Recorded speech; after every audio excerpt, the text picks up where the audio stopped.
বাংলাদেশের আমির আল্লামা মুহিবুল্লাহ বাবুনগরী আপনাদেরকে আহ্বান করেন রক্ত দেওয়ার জন্য, জীবন দেওয়ার জন্য। শাপলা চত্বরে যেতে কে কে রাজি আছি? আল্লাহকে দেখায় দাও, আল্লাহকে দেখায় দাও। নারায়ে তাকবীর। কারণ আল্লাহকে দেখাই দেন। যেতে রাজি আছে ইনশাআল্লাহ? নারায়ে তাকবীর। কথা হবে পরিষ্কার, কথা বলেন ঠিক না বেঠিক? জীবন দিব, রক্ত দিব, ধর্মকে হেফাজত করে ছাড়বো, দেশকে হেফাজত করে ছাড়বো, কথা বলেন ঠিক না বেঠিক? আরেকটা কথা বলতে চাই, আমার বাংলাদেশে ইসলাম ও মুসলমানদেরকে ষড়যন্ত্র চলছে, কথা বলেন ঠিক না বেঠিক? ইসকন নামক কুলাঙ্গার সংগঠন আমাদের সাথে খেলতে চাই, কথা বলেন ঠিক না বেঠিক? খেলার যদি এত নেশা থাকে, ইসকনকে বলতে চাই রাজপথে নামুন। খুদার কসম করে বলছেন, আমার ভাই আলিফকের হত্যাকাণ্ডের বিচার না হওয়া পর্যন্ত মুসলমান রাজপথ ছাড়বে না, ঠিক কিনা বলো? রাজি আছেন তো ইনশাআল্লাহ? ফাইনাল খেলার জন্য প্রস্তুত আছেন তো ইনশাআল্লাহ? ইনশাআল্লাহ বলে রাজি আছেন তো ইনশাআল্লাহ? ইসলামেরই জন্য দেশের হয়েছে জন্ম, ইসলামের বিরুদ্ধে গেলে দেশ হবে ভিন্ন, ঠিক কিনা? বসেন বসেন। করেছিলেন চাঁদ দ্বিখণ্ডিত হয়েছিল, এই পাহাড়ের অপর প্রান্ত থেকে হঠাৎ করে একদিন কে জানি কবিতার মাধ্যমে বলতেছে, মেরে ফেলে মুসলমানদের, তাদের বাঁচতে দিও না। জয়গঙ্গা মূর্তি পূজার লাতের উপাসনা ছিল না, মোহাম্মদের দিন ছাড়ো, কোনো ভয় পেও না। এরপরে উঁচিয়ে ধরো খোলা তরবারি, স্থান নেই কোনো ভিতর। এইভাবে মুসলমানরা কাফের বেঈমানদের হাতে মার খাইতে খাইতে কোনো মতে ঈমান নিয়ে বেঁচে আছে। আবার যখন শুনছে যে পাহাড়ের অপর প্রান্ত থেকে অদৃশ্যভাবে এমন আওয়াজ আসতেছে, মুসলমানরা তাদের হৃদয় মন সবকিছু ভেঙে গেছে। আর কাফেররা এসে বলতেছে, দেখছনি তোমরা কত বড় খারাপ, অদৃশ্য থেকে আওয়াজে তোমাদেরকে মেরে ফেলতে, দেশ থেকে দেশান্তর করতে। সাহাবায়ে কেরাম ভঙ্গুর মন, ভারাক্রান্ত হৃদয় নিয়ে রাসূলের কাছে গেলেন, ইয়া রাসূলুল্লাহ। আল্লাহ রাসূল বললেন, সবকিছু আল্লাহ পাক রব্বুল আলামিন আমাকে জানিয়ে দিয়েছেন। যে আওয়াজটা তোমরা শুনেছো, এই আওয়াজ করেছে এক জিন শয়তান, তার নাম হলো মিসআর নামক জিন শয়তান। আল্লাহ তাকে অনেক অচিরে শাস্তি করবে। একদিন দুই দিন স্বাভাবিকভাবেই গেল, 3 দিনের দিন সন্ধ্যাবেলায় ওই পাহাড়ের অপর প্রান্ত থেকে কে যেন কবিতার মাধ্যমে বলতেছে, 3 দিন 3 রাত খুঁজি ফিরিবার পরে ভাগে পাওয়ার সাথে সাথে তাকে আমি হত্যা করলাম, মানে তাকে মেরে ফেলছি। তখন সমস্ত কাফের মুশরিকরা মুখ থুবড়ে পড়ছে, সাহাবায়ে কেরাম আনন্দ উল্লাস করতেছে। রাসূলের কাছে সাহাবায়ে কেরাম আসলেন, রাসূল বললেন, সব আল্লাহ তাআলা আমাকে জানিয়ে দিয়েছেন। শোনো, ওই আওয়াজ আসার পরে আমার কাছে ওই পাহাড়ের উপর প্রান্ত থেকে একজন জিন আসছে, যেই জিনের নাম হলো মিসহাস। যে জিনের নাম কি? মিসহাস। আমার কাছে ইসলাম ধর্ম গ্রহণ করছে, নাম পাল্টে তার নাম দিয়েছে আব্দুল্লাহ। নাম কি? আব্দুল্লাহ। সেই আব্দুল্লাহ আমার কাছে অনুমতি নিয়ে ওই মিসআর নামক জিনকে, রাসূলের দুশমন, আল্লাহর দুশমন, ইসলামের দুশমন, তাকে ওই পাহাড়ের অপর প্রান্তে তাকে হত্যা করেছে, তাকে জিন্দা দাফন করে দিয়েছে। আল্লাহু আকবার বলেন। স্পষ্ট হয়ে গেল আমাদের কাছে, আল্লাহ এবং তার রাসূলকে যারা গালিগালাজ করবেন, সে মানুষ হোক, পাগল হোক, প্রতিবন্ধী হোক, জিন হোক, বাঘ হোক, হরিণ হোক, যে কোনো মাখলুক হোক না কেন, তার সাথে রাসূলের এবং ইসলামের ব্যাপারে আল্লাহকে নিয়ে কোন ধরনের কম্প্রোমাইজ চলবে না, কথা বলেন ঠিক না বেঠিক? কেন? রাসূলুল্লাহ সাল্লাল্লাহু আলাইহি সাল্লাম তিনি মানব সভ্যতার অহংকার। রাসূলুল্লাহ সাল্লাল্লাহু আলাইহি সাল্লামের কাছে গোটা মানব জাতির ঋণী। তিনি পৃথিবীকে একটি উন্নত, সমৃদ্ধ, আলোকিত সমাজ উপহার দিয়েছেন। তিনি কিন্তু দুঃখজনক হলো সত্য যে মানব জাতির প্রতি এত বড় অনুগ্রহশীল এই মহামানবের প্রতি এক শ্রেণীর অমানুষ পাপিষ্ঠ নরধম প্রায় অবমাননাকর মন্তব্য করে নিজেদের হীন মানসিকতার জানান দেয়। রাসূলুল্লাহ সাল্লাল্লাহু আলাইহি সাল্লামের অতুলনীয় পবিত্র চরিত্রে কালেমা লেপনের প্রচেষ্টা চালায়। এতে করে স্বাভাবিকভাবেই রাসূল প্রেমিক মুসলিম উম্মাহর হৃদয়ে রক্তক্ষরণ ঘটে, প্রতিবাদে আর সমুদ্র হিমাচল কেঁপে ওঠে, জনপদে জনপদে বিক্ষোভ দুহের আগুন জ্বলে ওঠে। অনেক সময় সাম্প্রদায়িক দাঙ্গা বেঁধে যায়, ফলে বিপর্যয় বিশৃঙ্খলার আগুনে সমাজ করে ছারখার হয়ে যায়, কথা বলেন ঠিক না ঠিক? আমরা বলেছিলাম নাস্তিক আর মুরতাদ, শাতিম রাসূল আল্লাহ এবং তার রাসূলের বিরুদ্ধাচরণ করবে যারা, তাদের সর্বোচ্চ শাস্তি মৃত্যুদণ্ড দিতে হবে। স্বাধীনতার 53 বছরে এই পর্যন্ত 12 জন শাসক গত হয়েছেন, কোন শাসক আইন পাশ করে নাই, মুসলিম উম্মাহর কথাগুলো বুঝতে চেষ্টা করে নাই। আর মুসলমান, আমরা বলতে চাই, যদি নাস্তিক এবং মুরতাদদের বিরুদ্ধে এই আইন পাশ করা হতো, খোদার কসম স্বাধীন বাংলাদেশের ডজনে ডজনে নাস্তিকের জন্ম হতো না, সাতিমে রাসূলের জন্ম হতো না। কথা বলেন ঠিক না ঠিক?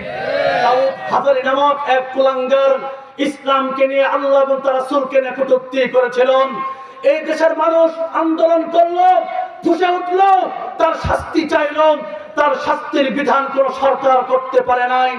আর যদি দাউদ হাজারের বিচার হতো, কুলাঙ্গার সালমান রুশদির জন্ম বাংলার জমিনে হতো না। সালমান রুশদির বিচার হলেন কুলাঙ্গার ডক্টর আহমদ শরীফের জন্ম বাংলার জমিনে হতো না। আহমদ শরীফের বিচার হলেন কুলাঙ্গার হুমায়ুন আজাদের জন্ম বাংলার জমিনে হতো না। হুমায়ুন আজাদের বিচার হলেন কুলাঙ্গার তসলিমা নাসরিনের জন্ম বাংলার জমিনে হতো না। তসলিমা নাসরিনের বিচার হলেন কুলাঙ্গার ফরিদা রহমানের জন্ম বাংলার জমিনে হতো না। ফরিদা রহমানের বিচার হলেন শ্যামল কান্দির জন্ম বাংলার জমিনে হতো না। শ্যামল কান্দির বিচার হলেন শেখ বাসিলের জন্ম বাংলার জমিনে হতো না। শেখ বাসিলের বিচার হলেন কবি শামসুর রহমানের জন্ম বাংলার জমিনে হতো না।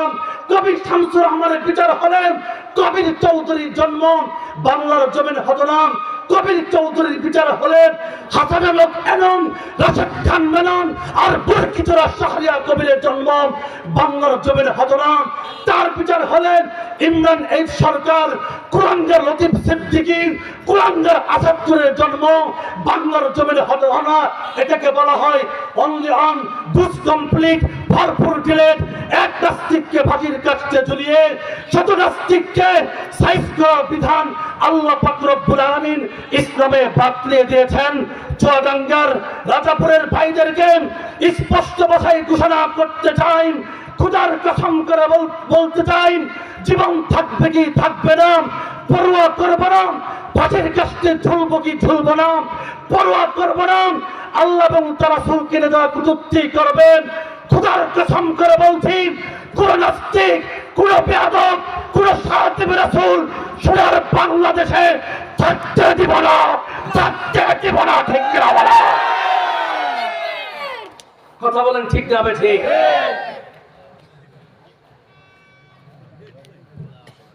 মুহতারাম হাজিরিন, আমি আপনাদেরকে বলি, চুয়াডাঙ্গার যুবক ভাইদেরকে বলতে চাই, প্রস্তুতি গ্রহণ করো। তোমরা হচ্ছে আমাদের কাছে আম কাঁঠালের বিচির মতো দামি। কথা বলেন ঠিক না ঠিক? একটি আম কাঁঠালের বিচির মধ্যে শত শত আম কাঁঠাল লুকায়িত থাকে। একজন যুবকের অন্তরের ভিতরে শত শত হেদায়েতের মশাল থাকে। কথা বলেন ঠিক না ঠিক? যুবক যেখানে রক্ত দিয়েছে সেখানে বিজয়ের সূর্য উদিত হয়েছে। কথা বলেন ঠিক না ঠিক? মুহতারাম হাজিরিন, যুবক ভাইয়েরা, বাংলার ভাষা আন্দোলন চলতেছিল। যুবক, তোমরা যখন রক্ত দিয়েছ, বাংলার ভাষা আন্দোলন সফল হয়েছে। 69-এর গণঅভ্যুত্থানের আন্দোলন চলতেছিল।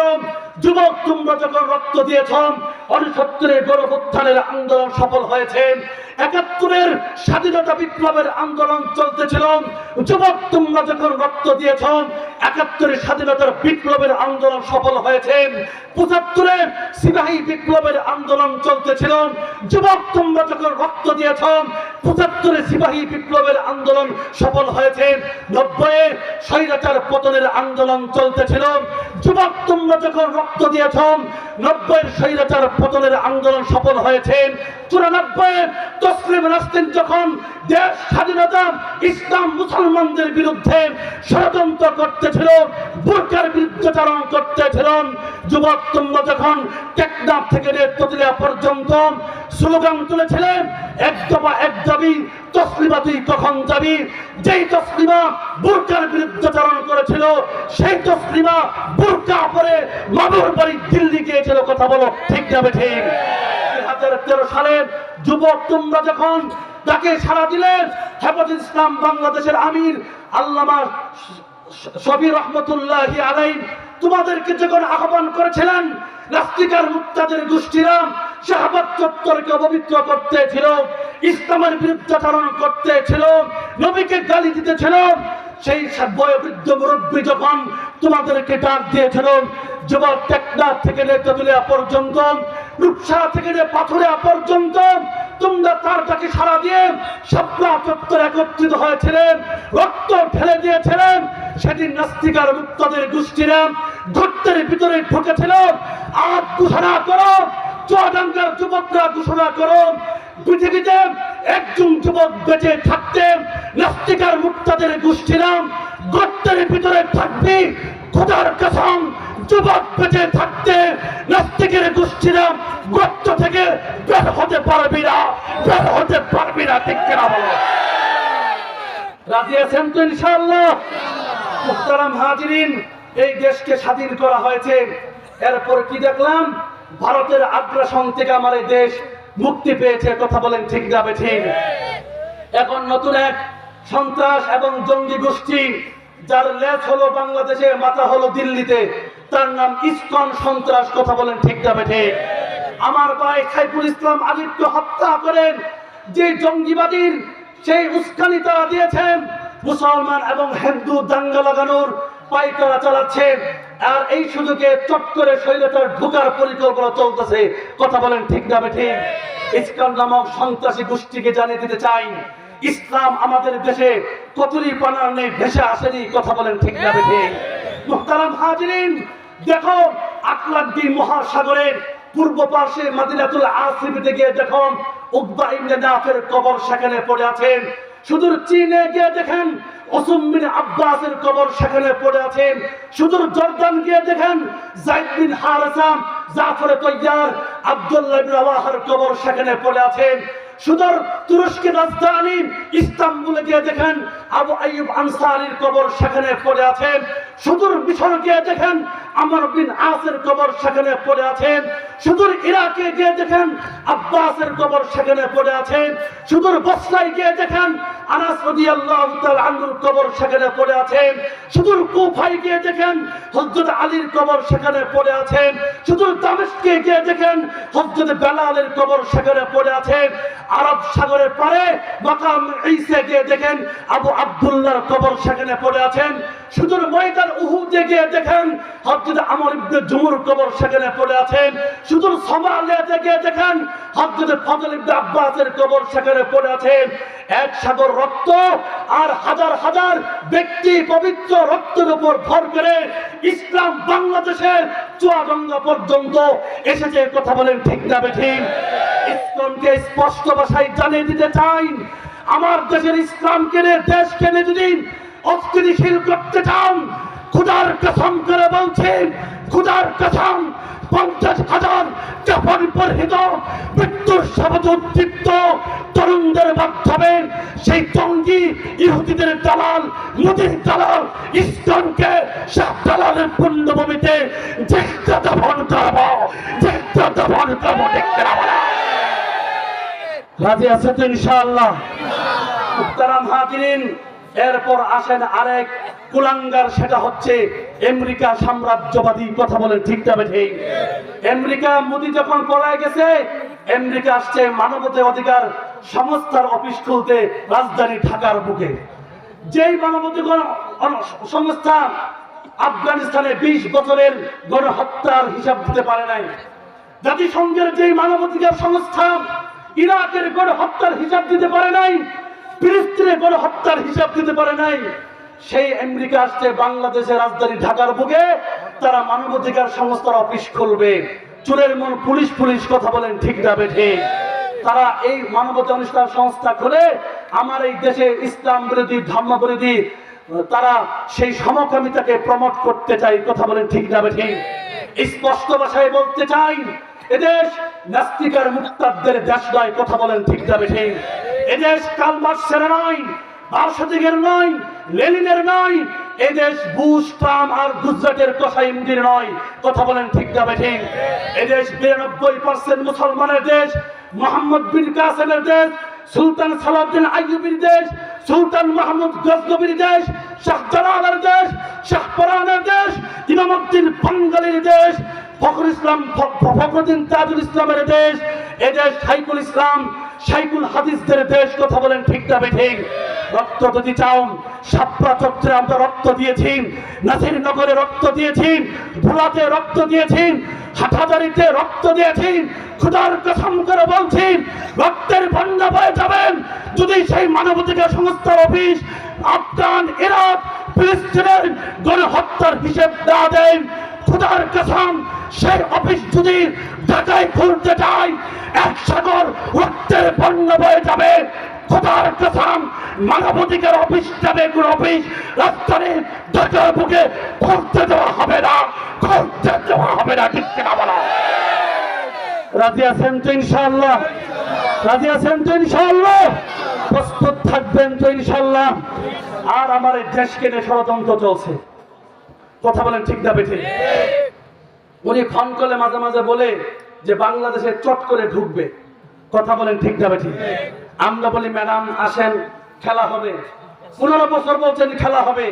খেলায় যখন আমরা নামছি, আমাদের ছোট ছোট আবাবিল ছাত্র জনতা যখন নামছে মাঠে, আমরা খেলোয়াড় আর আম্পায়ার রেফারি খুঁজে পাইনি। কথা বলেন ঠিক না বেঠিক? মুহতারাম হাজিরিন, আমার দেশের স্বাধীনতা যদি কেউ বাধাগ্রস্ত করতে চায়, আমার দেশের সার্বভৌমত্ব যদি ভুলণ্ঠিত করতে চায়, আমার দেশের ধর্মপম জনগণের দিন ও ধর্মের উপর যদি আগ্রাসন চালাইতে চাই, দৃঢ়পত্যের সঙ্গে বলতে চাই, সকল চক্রান্ত ষড়যন্ত্রের চাল ছিন্ন ভিন্ন করে হিমালয় সম বাধা বিপত্তি তোমরা মুছে দলিত মথিত পদপৃষ্ঠ করে আমার দেশের স্বাধীনতা আমরা রক্ষা করব। কথা বলেন ঠিক না বেঠিক? সাথে সাথে এই কথাও জানিয়ে দিতে চাই, দিন ও ধর্মের মহিমা সমুন্নত রাখতে প্রয়োজন রক্ত সাগর পাড়ি দিব, জীবনের সর্বোচ্চ উদ্ধার করে দিব। দিন হেফাজতের জন্য, আল্লাহ এবং তার রাসূলের ইজ্জত রক্ষা করার জন্য, ধর্মকে রক্ষা করার জন্য যদি হেফাজত ইসলাম বাংলাদেশের আমির আল্লামা মুহিবুল্লাহ বাবুনগরী আপনাদেরকে আহ্বান করেন রক্ত দেওয়ার জন্য, জীবন দেওয়ার জন্য, শাপলা চত্বরে যেতে কে কে রাজি আছি? আল্লাহকে দেখায় দাও, আল্লাহকে দেখায় দাও। নারায়ে তাকবীর। কারণ আল্লাহকে দেখাই দেন। যেতে রাজি আছে ইনশাআল্লাহ? নারায়ে তাকবীর। কথা হবে পরিষ্কার। কথা বলেন ঠিক না বেঠিক?